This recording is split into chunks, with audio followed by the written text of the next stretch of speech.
दत्तात्रेय मंत्र साधना, इससे रिलेटेड बहुत से क्वेश्चंस मेरे पास आते हैं। कौन कर सकता है, कौन नहीं कर सकता है, साधना कैसे करनी है, साधना के बाद क्या होता है, यंत्र को कैसे इस्तेमाल करना है, इसके क्या रूल्स एंड रेगुलेशन हैं, क्या बेनिफिट्स हैं इस साधना के, क्यों करना चाहिए, और भी ऐसे बहुत से क्वेश्चंस हैं जो आज के इस वीडियो में मैं आप सभी को इन सभी क्लैरिफिकेशन या इन सभी पे जो भी मेरा विचार है, जो भी आंसर्स हैं, वो दूंगा। तो चलिए एक एक करके देखते हैं। पहला प्रश्न ये है कि साधना क्या है, क्या होता क्या है साधना।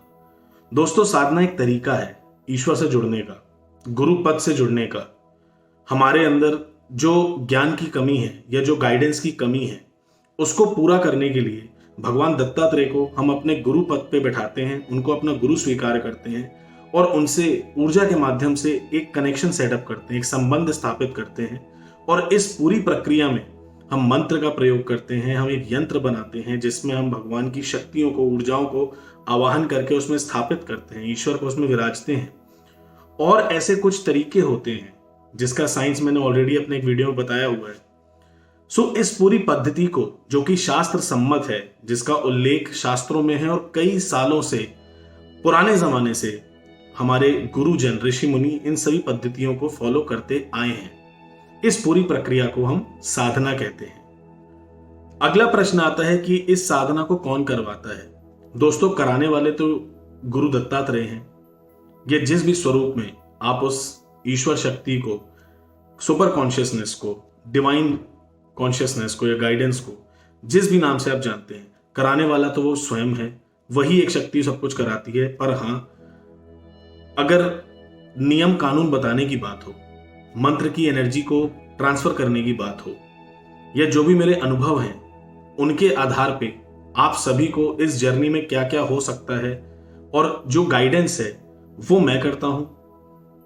कौन कौन इस साधना को कर सकता है? साधना हर कोई व्यक्ति कर सकता है। इसमें किसी भी प्रकार की जाति, धर्म, उम्र, किसी भी प्रकार का कोई भेद नहीं है, कोई डिस्क्रिमिनेशन नहीं है। भगवान दत्तात्रेय का मार्ग गुरु का मार्ग है और गुरु के लिए सभी शिष्य समान है।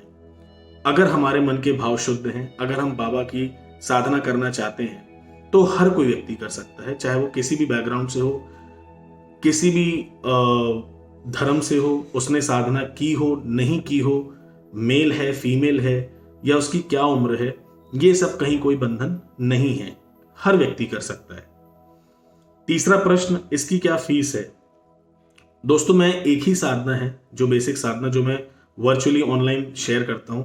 इसके अलावा और जो अन्य साधनाएं हैं जिसमें थोड़े से इंटेंस एक्सपीरियंसेस या जिसके अंदर एनर्जीज को बैलेंस करना बहुत जरूरी होता है एट द टाइम ऑफ मंत्र दीक्षा, at the time of energy transfer, वो मैं फिजिकली जब हम एक दूसरे के सामने होते हैं तभी संभव हो सकती है। एक बेसिक साधना है जो वीडियो कॉल के माध्यम से या वर्चुअली मैं शेयर करता हूं। इस साधना की कोई फीस नहीं है। ये जैसे भगवान दत्तात्रेय मेरे गुरु जैसे एक भिक्षुक हैं और भिक्षा का मार्ग उन्होंने चुना है, वैसे मैंने भी जो भी आध्यात्मिक दृष्टिकोण से लोगों के साथ में जुड़ रहा हूं, या जो भी जो मैंने सीखा है, जो मेरे अनुभव है, वो लोगों तक पहुंचा रहा हूं। इसके लिए जो साधक को उचित लगे, एनर्जी एक्सचेंज या मंत्र की जो दक्षिणा होती है, क्योंकि मैं मंत्र की ऊर्जा आपके अंदर ट्रांसफर कर रहा हूं, तो उसके एक्सचेंज में मुझे किसी न किसी माध्यम से आपकी ऊर्जा को बैलेंस करने के लिए वो एक्सचेंज होना बहुत जरूरी है। इसलिए जो भी इसका एनर्जी एक्सचेंज या फीस, दक्षिणा, बहुत से नाम है, जो भी आप समझे, वो होती जरूरी है। किंतु इसके लिए कोई मैंने सेट एक स्ट्रक्चर या कोई एक स्पेसिफिक अमाउंट नहीं रखा हुआ है, क्योंकि शायद मेरे अनुभव में ऐसा रहा कि बहुत पहले मैंने फीस वगैरह भी रखी थी। पर हमारे समाज में बहुत विविधता है और मैं चाहता नहीं हूं कि पैसों की वजह से किसी को ये साधना करने का मन हो और वो ना कर सके। तो मैं चाहता हूं कि मेरे पास जो भी साधक आए या जो भी व्यक्ति साधना करना चाहता है, अगर वो दिल से, भाव से बाबा की भक्ति में डूबना चाहता है या सच में इस चीज को एक्सपीरियंस करना चाहता है, तो एटलीस्ट पैसा उसके लिए बंधन ना बने। इसलिए जो आपको उचित लगता है वो आप मुझे देते हैं और वो स्वीकार्य होता है, उसमें कहीं इफ एंड बट और कोई क्वेश्चंस ऐसे नहीं होते हैं। साधना के क्या बेनिफिट्स होंगे, बहुत इंपॉर्टेंट क्वेश्चन है दोस्तों। जैसा कि आप जानते ही हैं कि मैं किसी भी चीज की कोई गारंटी नहीं देता, क्योंकि बहुत अपफ्रंट एक बात जो साफ है वो ये है कि मैं काल चक्र को निर्धारित करने वाला इंसान नहीं हूं। काल मेरे अधीन नहीं है, मैं काल के अधीन हूं, मैं एक छोटा मोटा साधक हूं। इसीलिए मेरे अंदर वो पावर नहीं है कि मैं सत्ता या जो काल की प्रक्रिया है उसको अपने हाथ में जकड़ लूं और ये कह सकूं कि 21 दिन के अंदर या 11 दिन के अंदर या इतने इतने दिनों में आपको ये हो जाएगा। इसलिए मैं किसी भी चीज की गारंटी नहीं देता हूं। जो भी साधक, लगभग 600 से ज्यादा साधक इस साधना को कर चुके हैं मेरे साथ, मेरे परिवार में और भी कई लोग हैं, सभी के अच्छे अनुभव रहे हैं। ज्यादातर लोगों को, लगभग 90-95% लोगों को काफी अच्छे अनुभव हुए हैं। टेस्टिमनीज मेरे चैनल पे हैं, इसलिए मुझे ज्यादा बोलने की जरूरत नहीं पड़ती। पर बेनिफिट्स में जो प्रमुखता मेरा अनुभव रहा है या जो साधकों से मुझे फीडबैक मिलता है, उसके आधार पे कुछ 4-5 बातें जो मैं आपको अहम तौर पे बताना चाहता हूं, जो मेरा विश्वास है कि किसी भी साधक को महसूस हो अथवा ना हो, हमारी जागृति है कि हम उस अनुभव को महसूस कर पा रहे हैं या नहीं कर पा रहे, पर वो होता है। पहली चीज, अगर भगवान दत्तात्रेय की मंत्र साधना आप करते हैं तो मुझे ऐसा लगता है कि हम भले ही किसी भी भाव से करें या किसी भी तरीके से करें, किसी गलती के साथ करें, चूक के साथ करें, पर अगर हम गुरु की साधना कर रहे हैं तो उनकी आज्ञा है, वे चाहते हैं, इसलिए हो रहा है। तो गुरु पद तो दत्तात्रेय भगवान ने आपका स्वीकार किया ही है, इसलिए आप उनकी साधना कर पा रहे हैं। वरना तमाम वीडियोस ऑनलाइन हैं, बहुत से लोग हैं जो बहुत कुछ सिखा रहे हैं, कर रहे हैं, पर हम नहीं कर पाते।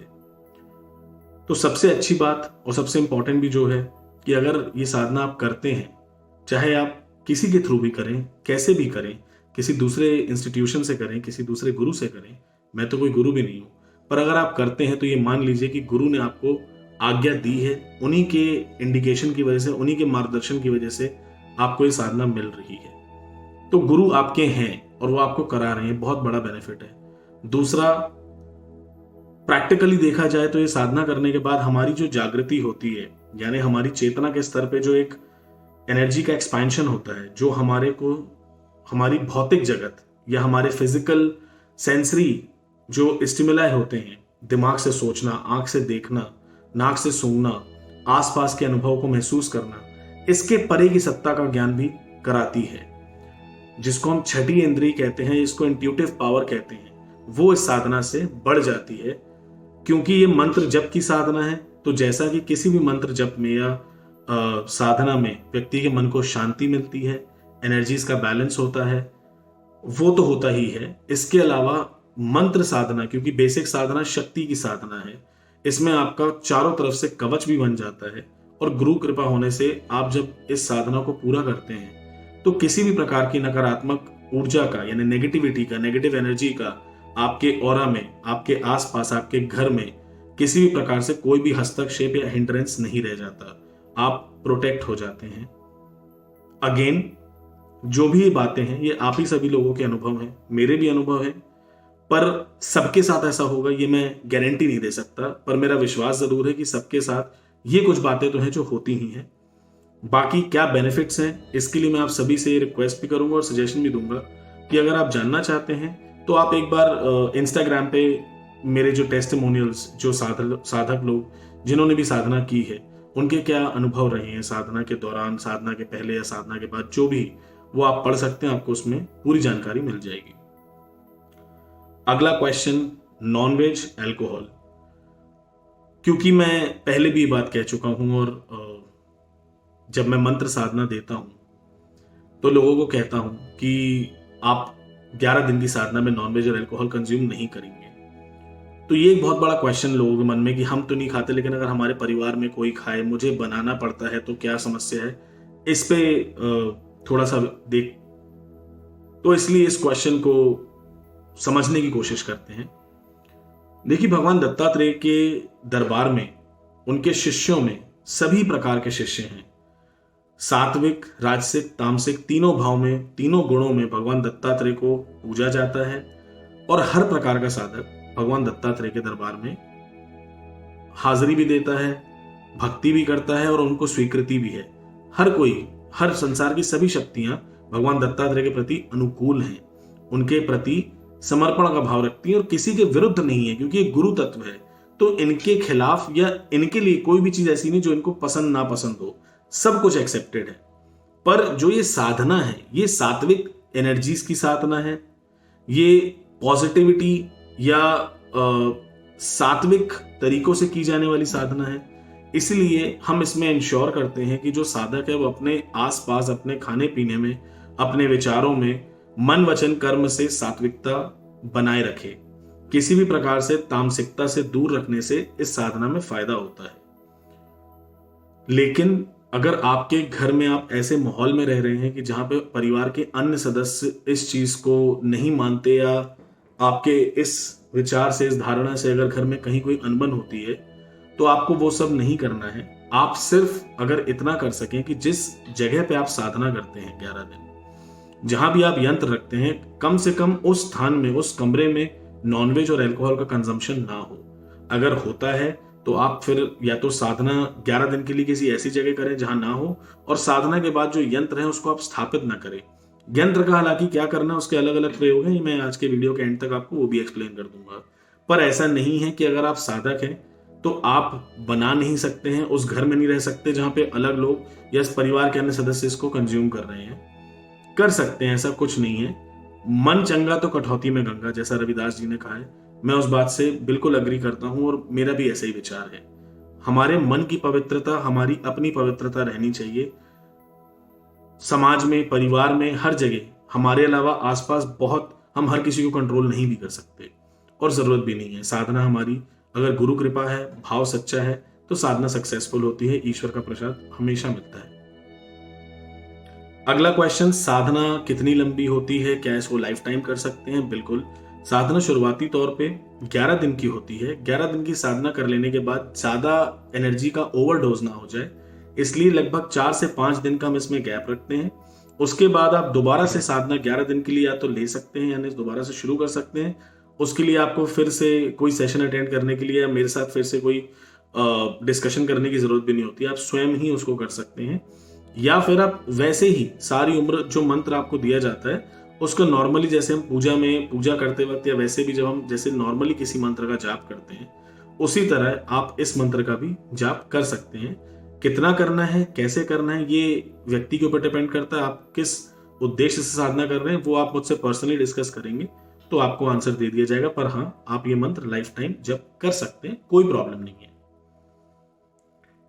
अगला प्रश्न है कि क्या हम अगर साधना करते हैं और इससे हमें फायदा होता है तो हम दूसरों को बता सकते हैं साधना के बारे में? बिल्कुल, ये आपकी मर्जी है, बताना या ना बताना ये आपकी मर्जी है। पर अगर आपको फायदा हुआ है और आपको लगता है कि आपको दूसरे को भी इस साधना के बारे में बताना चाहिए, तो इसमें कोई आपको परेशानी नहीं होगी, कोई आपको इससे कोई कष्ट नहीं होगा, आपकी एनर्जी का कहीं लॉस नहीं होगा। आप अपने अनुभव किसी को नहीं बताएं, आप सिर्फ ये कह सकते हैं कि आपने साधना किया, उससे आपको कुछ फायदा हुआ है, जो भी आपको अनुभव हुआ, मन की शांति मिले, गाइडेंस मिली लाइफ में, आपको गुरु मिल गए आपके, या दत्तात्रेय प्रभु से आपका कुछ कनेक्शन सेटअप हो गया। अगर ऐसा लगता है तो आप दूसरों को बता सकते हैं, खुद भी गाइड कर सकते हैं। ऐसा कोई जरूरी नहीं है कि आपको किसी से छुपा के रखना है, ऐसा कोई रूल नहीं होता है। अगला क्वेश्चन है कि क्या हम साधना के अनुभवों को शेयर कर सकते हैं? तो ये मैंने पहले ही कवर कर दिया है। देखिए, साधना या अध्यात्म जगत का कोई भी ऐसा अनुभव, चाहे वो किसी भी प्रैक्टिस से आपको प्राप्त हुआ हो, मंत्र जप करके, भक्ति करके, ध्यान करके, नृत्य करके, श्रृंगार करके, ईश्वर का, भगवान को भोग लगा के, ईश्वर से बात करते हुए, ध्यान करते हुए, किसी भी तरीके से कोई नमाज पढ़ता है, कोई भगवान की स्तुति करता है, कोई भगवान का स्नान कराता है, कोई अभिषेक करता है, बहुत से तरीके हैं उसको मनाने के, उसको अपने भीतर महसूस करने के, या उसके साथ एक संबंध स्थापित करने के। किसी भी तरीके से जो भी आपको अनुभव होते हैं, ये आप कम से कम लोगों को बताएं। अगर आपके अनुभव बहुत इंटेंस हैं, आपके अनुभव, आपको लगता है कि हाँ आप कुछ बात बन रही है, तो इसको कंफर्म करना बहुत जरूरी होता है। क्योंकि बहुत बार ऐसा होता है, हमारा दिमाग ही हमको अनुभव दे रहा होता है और हमें लगता है कि हम बहुत ज्यादा सक्सेसफुल हो रहे हैं, बहुत ज्यादा आगे बढ़ रहे हैं, बहुत एलिवेटेड हो रहे हैं, अवेकेंड हो रहे हैं हम, धीरे धीरे जागृति हमारी बहुत बढ़ती जा रही है। तो इसको एटलीस्ट आप एक ऐसे इंसान से शेयर करें जो ऑलरेडी या तो साधक है, जिसने साधना की हुई है, ताकि वो उस चीज को महसूस कर सकता है। अन्य ज्यादा लोगों को ना बताएं, परिवार हो चाहे कोई भी हो, सबको नहीं बताया जाता, लेकिन आप अपने गुरु से शेयर कर सकते हैं, या किसी भी गुरु भाई से, या ऐसे व्यक्ति से जिसने साधना की है, उससे वैलिडेट जरूर करें कि कहीं, ताकि आपको भी बात पता रहे कि जिस रास्ते पे आप चल रहे हैं ये सही रास्ता तो है। जिसने पहले अनुभव किया हुआ है वो आपको थोड़ा बहुत शुरुआती दौर में, जब आप शुरुआत करते हैं तो आपको सहारे की जरूरत होती है, और वो सहारा लेना बहुत जरूरी है। तो शेयर कर सकते हैं, ऐसा कुछ नहीं है कि शेयर करने से कुछ नुकसान है या एनर्जी का लॉस होता है। जब आपको ये बात पता चल जाए कि हाँ, जिस भी रास्ते पे आप चल रहे हैं इसमें कैसे अनुभव होते हैं, क्या अनुभूति होती है, कैसा होता है, आपको जब स्वयं लगने लगे कि अब आपको किसी से कुछ पूछने या बताने की जरूरत नहीं है, तो तब आप सिर्फ अपने तक उस अनुभव को रख सकते हैं। लेकिन जब तक ऐसा ना हो तो मेरी ये सलाह है कि आप जरूर शेयर भी करें, और जिन लोगों से शेयर करना चाहिए मैंने आपको बता दिया, उनसे एक बार पूछें भी कि ये सही तो है। मेरी एक्सपेक्टेशन, जितने भी लोगों से मैं जुड़ता हूं, जिनको मैं साधना कराता हूं, जिनके साथ भी मैं साधना करता हूं, उनसे मेरी एक्सपेक्टेशन रहती है कि आप मुझे अपने अनुभव बताते रहें कि 11 दिन के अनुभव आपके कैसे थे, या उसके बाद भी आपको जो भी एक्सपीरियंस होते हैं मेरे साथ शेयर जरूर करें, ताकि उससे, बहुत बार ऐसा होता है मेरे ग्रुप में, जो मैं साधना ग्रुप है जिनके साथ भी मैं साधनाएं करता हूं, या जो भी साधक हैं, बहुत से लोगों के साथ ऐसा हुआ है कि उन्होंने मुझे बहुत देरी करके या बहुत विलंब के साथ अपने अनुभव मुझे बताए, और जिसमें उनका थोड़ा बहुत नुकसान भी हो गया। और वो इसलिए नहीं हुआ क्योंकि साधना की वजह से कोई नुकसान था, पर वो इसलिए था क्योंकि साधना करने की वजह से उनको कुछ इंडिकेशन मिले, कुछ सिम्टम्स, कुछ ऐसे साइंस होते हैं जिसको अगर हम पढ़ लें, रीड कर लें, तो हम अपने बुराई को या जो भी हमारा नुकसान होना उससे हम बच सकते हैं। पर वो इंडिकेशन का मीनिंग क्या था, पीछे छुपा हुआ कारण क्या था, वो हम समझ नहीं पाते, और इसलिए जो विपदा आनी होती, जिसके लिए हमें गाइडेंस भी मिल जाती है, हम उसे भी सॉल्व नहीं कर पाते। तो इसलिए ये कारण है कि मैं एक्सपेक्ट करता हूं कि मुझे आप अपने अनुभव बताएंगे। बहुत इंपॉर्टेंट क्वेश्चन है अगला। अगला क्वेश्चन हमसे ये जानना चाहता है कि क्या तांत्रिक क्रिया से भी सात्विक साधना की जाती है? बिल्कुल की जा सकती है। देखिए, तांत्रिक शब्द को, और ये मेरा बहुत बड़ा एक सब्जेक्ट, और मैं चाहूंगा कि किसी दिन मैं स्पेसिफिकली सिर्फ तंत्र पे कम से कम 2.5-3-4 घंटे, जितना मुझे समय मिले, मैं बहुत लंबा कोई या तो लाइव सेशन करूं या वीडियो बनाऊं, देखते हैं जैसी हरी कृपा रहेगी होगा। पर तंत्र का मतलब नेगेटिविटी नहीं है। किसी भी तांत्रिक को, या अगर मैं बोलता हूं कि मैं एक तंत्र प्रैक्टिशनर हूं, तो उसका मतलब ये नहीं कि मेरे घर में हड्डियां मिलेंगी आपको, या मैं भी बलि दे रहा हूं, मैं शराब और ये सब, और जितने भी तामसिक तत्व हैं ये बुरे तत्व नहीं है। इन सभी के प्रयोग है, और हर चीज का कहीं ना कहीं एक स्थान है हमारे धर्म में, हमारे शास्त्र में। पर ऐसा नहीं कि मैं ये सब करता हूं, मैं पूर्णतः सात्विक तंत्र को फॉलो करता हूं। और तंत्र का मतलब होता है टेक्निक। तंत्र को जितना ज्यादा आप समझेंगे, तंत्र का मतलब है बिना किसी बंधन के, पूर्ण आजादी के साथ, पूर्ण स्वतंत्रता के साथ, सिर्फ जो मार्ग है, जो रास्ते पे आप चल रहे हैं, उसको अनुभव करना, उसे एक्सप्लोर करना। अच्छाई हो चाहे बुराई हो, दोनों को मध्यस्थ में लाके जब एक कर दिया जाए, अच्छे और बुरे दोनों को छोड़ के जब हम मध्य में आ जाएं, उस स्थिति का नाम होता है तंत्र। कोई भी टेक्निक जो इंसान को मध्य में लाके खड़ा कर दे, जो इंसान को अनुभव करा दे, जहां कोई बंधन ना हो, उसे तंत्र कहते हैं। इन शॉर्ट, तंत्र सिर्फ टेक्निक है। टेक्निक पॉजिटिव भी हो सकती है, नेगेटिव भी हो सकती है। भगवान दत्तात्रेय की बेसिक साधना जो हम करते हैं, बिल्कुल सात्विक तरीका है, सात्विक शास्त्र है, सात्विक मंत्र है, और सात्विक पद्धति से ही ये साधना की जाती है। इसको करने से ना किसी का आज तक कोई नुकसान हुआ है, ना किसी को कोई बुरा प्रभाव महसूस हुआ, ना ही किसी पे, ना उसके परिवार पे या आसपास के लोगों में। तो बिल्कुल तंत्र या तांत्रिक क्रियाओं से, या तंत्र के शास्त्रों के अंदर भी सात्विक बहुत से अनुष्ठान हैं, साधनाएं हैं, क्रियाएं हैं, और ऐसा होता है। साधनाएं सीक्रेट होती हैं तो आप पब्लिक में क्यों बता रहे हैं या करवा रहे हैं? Very nice question. देखिए, इस चीज को मैं इस तरह से लेता हूं कि इस दुनिया में कुछ भी सीक्रेट नहीं है। जिस चीज को हम सीक्रेट मानते हैं वो तभी तक सीक्रेट है जब तक आपने उसको एक्सप्लोर नहीं कर लिया। साधना उसी के लिए सीक्रेट रहती है जिसने वो साधना ना कर ली हो। जिसने एक बार प्राप्त कर ली तो उसके लिए कहां सीक्रेट रह गई। अगर ये सीक्रेट होती तो आज मुझे या मेरे तरह और भी दुनिया में बहुत से लोग हैं जिनको साधनाओं का ज्ञान है, कैसे मिलता? किसी ना किसी ने तो बताया ही होता, किसी ना किसी ने तो बताया ही होगा।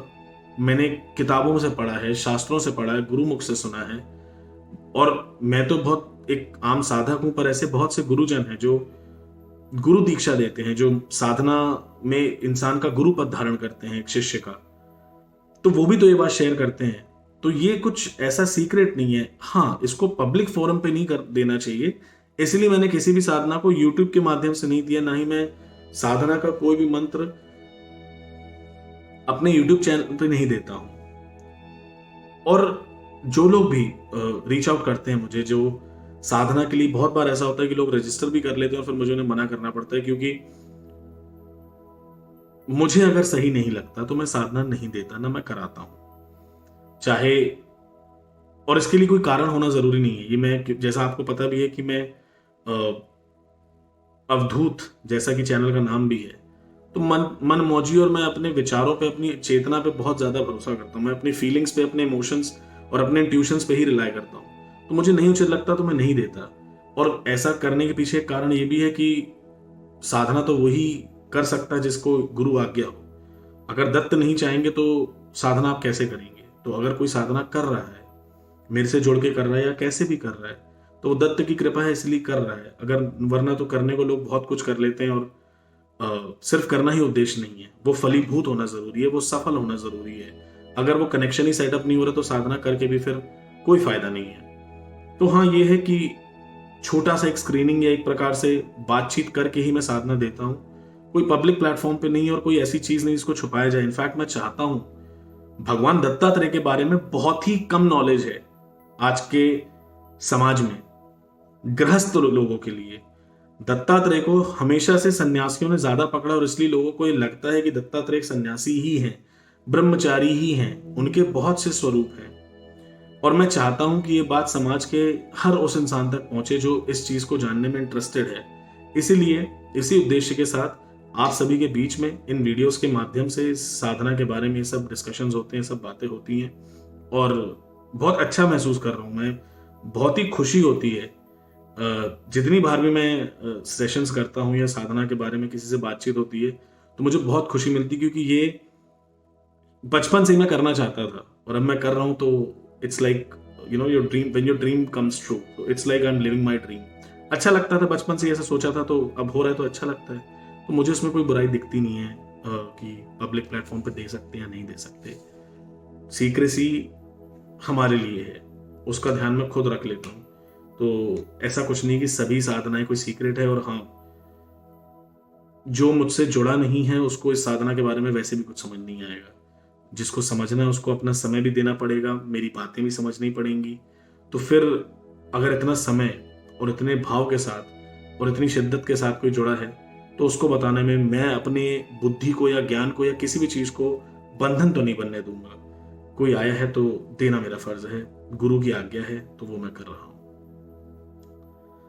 साधना से प्रॉब्लम सॉल्व हो सकते हैं? Very good question. यस, साधना से प्रॉब्लम सॉल्व हो सकते हैं, होते हैं, पर सभी के हो जाएंगे ये जरूरी नहीं है, और ना ऐसा होता है।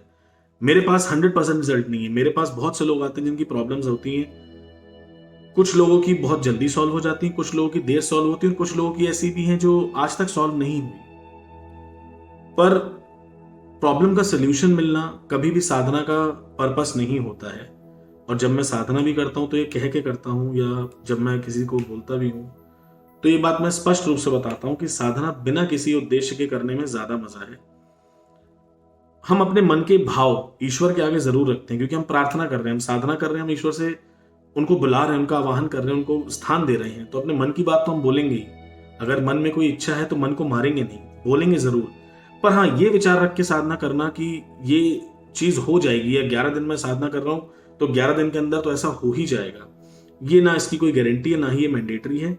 बाकी पीछे का साइंस देखिए, ऐसा है कि सिंपल सी बात है, साधना जब आप करते हैं तो एनर्जीज एक्टिवेट होती हैं, आप ब्रह्मांडीय चेतना से जुड़ते हैं, आप नेचुरल डिवाइन एनर्जीज को अपने अंदर अट्रैक्ट करते हैं। उन एनर्जीज से ही आप अपने थॉट्स को मैनिफेस्ट करते हैं। अगर शिद्दत से कर लिया जाए, अगर गुरु की कृपा है, ईश्वर की इच्छा है, काल चक्र की गति सही है, सटीक है, तो ऐसी टाइमिंग्स बैठ जाएंगी कि आप अपने किसी भी थॉट को, जो इच्छा लेके बैठे हैं, जो भी प्रॉब्लम का सोल्यूशन ढूंढ रहे हैं, वो मैनिफेस्ट जल्दी हो जाएगा और आपको सोल्यूशन मिल जाएगा। अगर ये सब सिचुएशन या टाइमिंग या जो भी बातें मैंने कही, अगर इनमें से किसी भी एक कंडीशन अगर मीट नहीं हो रही है, तो फिर शायद सोल्यूशन ना भी मिले। तो हाँ, अगर आप सोल्यूशन ओरिएंटेड हैं तो शायद फिर ये साधना आपको मेरे थ्रू या जो रास्ता मैंने अपनाया वो आपके लिए शायद सही नहीं है, पर हाँ अगर आप एक्सपीरियंस ओरिएंटेड हैं, आप अनुभव करना चाहते हैं, देखना चाहते हैं, तो आप इस साधना को कर सकते हैं। अगला क्वेश्चन कि मंत्र की प्राइवेसी के बारे में, कि मंत्र को कितना प्राइवेट रखना चाहिए। मंत्र को बहुत प्राइवेट रखना चाहिए। इनफैक्ट मैं अपने साधकों से ये बात कहता भी हूं कि मंत्र को जब आप करें तो कोशिश करें कि इतनी ही ध्वनि में उच्चारण करें कि ना ही वो बहुत ज्यादा तेज हो ना ही बहुत ज्यादा कम हो। किसी को सुनाना भी नहीं है और इतना धीरे भी नहीं बोलना कि साधना के दौरान हम खुद सुप्तावस्था में चले जाए, नींद आ जाए हमें, ऐसा भी ना हो। उसके वाइब्रेशंस को महसूस करना है। और मंत्र आप कभी भी, कोई भी साधना का मंत्र हो, जब तक आपको सिद्धि ना हो, गुरु की आज्ञा ना हो कि आप किसी दूसरे को दे सके, तब तक कभी उस मंत्र को दूसरे को नहीं बताया जाता है। तो आप कभी भी, चाहे वो कोई भी मंत्र हो, अगर आप उस पर साधना करते हैं, क्योंकि वो मंत्र की एनर्जी ही आपकी एनर्जी है, जितना आप उसको शेयर करेंगे आपकी एनर्जी का ही लॉस होगा। तो आप देख लीजिए, अगर आपके पास अपार ऊर्जा का संचय है, अगर उतना संचय है, आपके उतना इकट्ठा कर लिया है कि आप बांट सकें, तो आप बांट सकते हैं, बता सकते हैं। लेकिन अगर वैसा नहीं है तो उसको अपने तक रखें। अगला क्वेश्चन जो मोस्टली साधिकाओं के रहते हैं, जो फीमेल्स फॉलोअर्स हैं या फीमेल डिवोटीज हैं, उनकी तरफ से आते हैं कि रजस्वला जब हो जाते हैं, जब पीरियड्स होते हैं, तो उस समय साधना का क्या रोल रहता है, कैसे करना चाहिए, कर सकते हैं या नहीं कर सकते। तो इसका आंसर ऐसा देखिए, ये जो एक मासिक धर्म होता है, जो पीरियड्स की जो सिचुएशन रहती है, इसको नेगेटिव समझना पहली बात तो बंद करें। इसमें कुछ भी नकारात्मक नहीं है। This is not bad, this is not negative, this is not something to be worried about. साधना पद्धति में आप ये मान सकते हैं कि इन दिनों में जब आपके फ्लो होते हैं, जब आपका रजस्वला पीरियड चल रहा होता है, उस समय में साधना को आप पॉज लगा देते हैं। फॉर एग्जाम्पल, आपने मान लीजिए साधना आज से शुरू करी, 4-5 दिन आपने साधना कर ली, उसके बाद आपको लगा कि आपका फ्लो स्टार्ट हो गया है, तो आप 4 दिन, जितना भी समय आपके फ्लो रहते हैं, उतने दिन के लिए साधना को विराम दे देंगे, स्टॉप कर देंगे, नहीं करेंगे।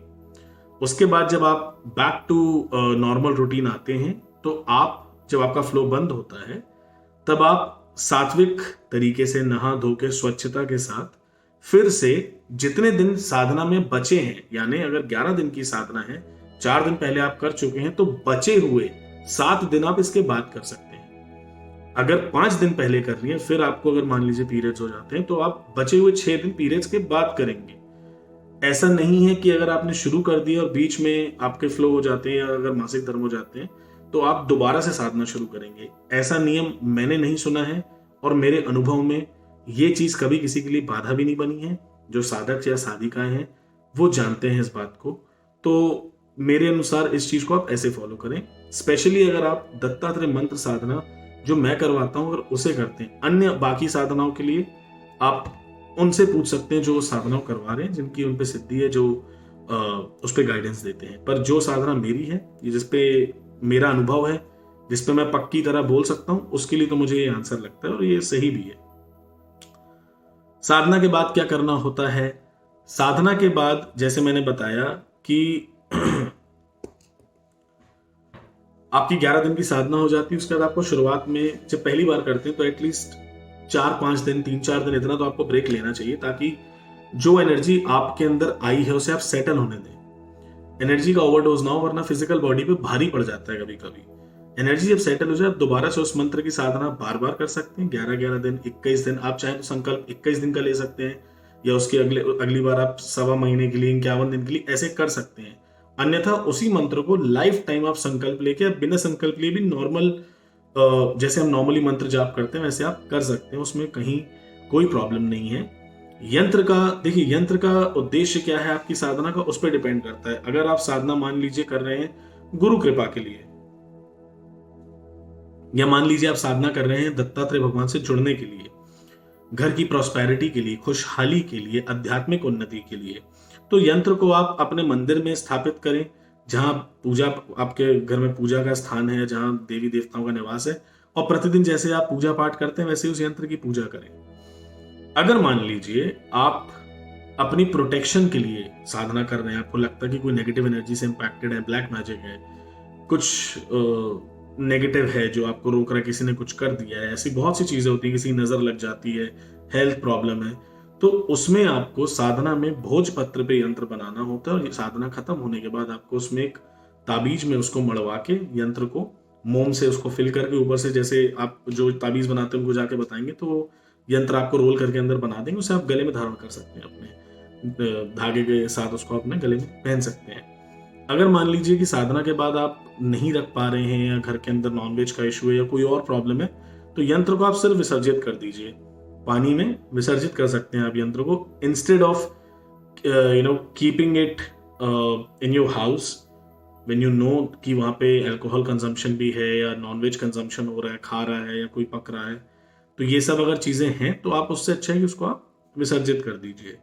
अगर घर के प्रोटेक्शन के लिए कर रहे हैं तो उसी भोजपत्र को आप काले रंग के कपड़े में लपेट के वो आप अपने घर की चौखट के ऊपर बांध सकते हैं, दरवाजे के ऊपर बांध सकते हैं। कैसे करना है थोड़ा सा मैं आपको और डिटेल में अगर जिसको भी बताऊंगा, आप मुझसे स्पेसिफिकली पूछ लीजिएगा तो मैं आपको तब बता दूंगा। ये हो गया यंत्र का प्रयोग। लास्ट में और बहुत इंपॉर्टेंट कि अब अगर कोई साधना करना चाहता है तो फिर वो मुझसे जुड़ने के बाद होता क्या है, क्या प्रोसेस क्या है जो अवधूत आनंद ग्रुप से या जो मेरी छोटा सा एक टीम है, मेरी छोटी सी ट्राइब है, इससे जुड़ने के बाद हम कैसे साधना कराते हैं। देखिए, जब भी कोई ऐसा शुभ दिन आता है, जैसे भी नेक्स्ट हम महाशिवरात्रि साधना कर रहे हैं, उसके बाद फिर नवरात्र आएंगे, नवरात्र में करेंगे, उसके बाद जैसे जैसे पूर्णिमा अमावस्या के दौरान साधना में ग्रुप में बैचेस में करवाता हूँ और करता भी हूँ। मैं तो पहले भी करता था, बस ये है कि मैं अकेले नहीं करता हूँ।